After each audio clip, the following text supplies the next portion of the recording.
علی اکبر مزید بتائیے گا اس حوالے سے، یہ بھی بتائیے گا کہ دیکھیں اب تو یہ سول آبادیوں پر جو ہے وہ حملے شروع کر دیے ہیں افغان طالبان کی جانب سے۔ جب یہ معاملہ جو ہے وہ پاکستان اور بھارت کے درمیان ہوا تھا تب بھی ہم نے دیکھا تھا کہ سول آبادی پر حملے ہوئے، لیکن پاک فوج نے اس کے بعد سارا حساب کتاب مکمل کر دیا تھا۔ کیا اب یہ صورتحال افغانستان کے ساتھ بھی دیکھنے میں آئے گی؟ اس وقت جو ہے وہ افغانستان بوکھلاہٹ کا شکار ہے اور اپنے عوام کو جو ہے وہ خوش کرنے کے لیے جو ہے وہ سویلین کو نشانہ بنا رہا ہے، کیونکہ افغانستان کے پاس اور تو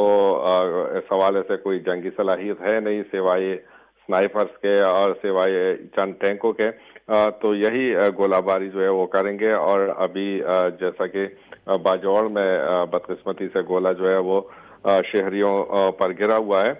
تو یقیناً یہ معاملہ جو ہے وہ اور جگہوں پر بھی جائے گا تاکہ جو ہے یہاں پر خوف و ہراس پیدا کیا جا سکے اور اپنے عوام کو بتائے۔ تو یہ انتہائی بوکھلاہٹ ہے، اور اب تک پاکستان نے افغانستان میں جو بھی کارروائی کی ہے تو اب تک جو ہے وہ دہشت گردوں کے اڈے کو نشانہ بنایا ہے، اور پاکستان نے اس کے حوالے سے کافی ہوم ورک کیا ہوا ہے کہ کہاں پر جو ہے وہ دہشت گردوں کے اڈے موجود ہیں اور کہاں جو ہے وہ سویلین ہے۔ تو اب تک جتنی بھی کارروائی ہوئی ہے تو اس میں جو ہے وہ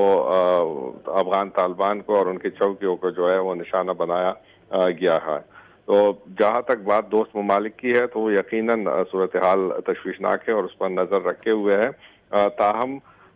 لاسٹ ٹائم جب مذاکرات ہوئے تھے اور اس میں دوست ممالک نے کوشش کی تھی تو افغانستان اپنے موقع پر قائم تھا اور وہ لچک نہیں دکھا رہا تھا، تو شاید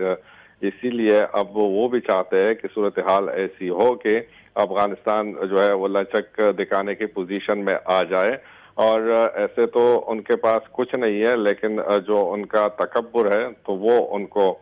جو ہے وہ ایگو کا ان کو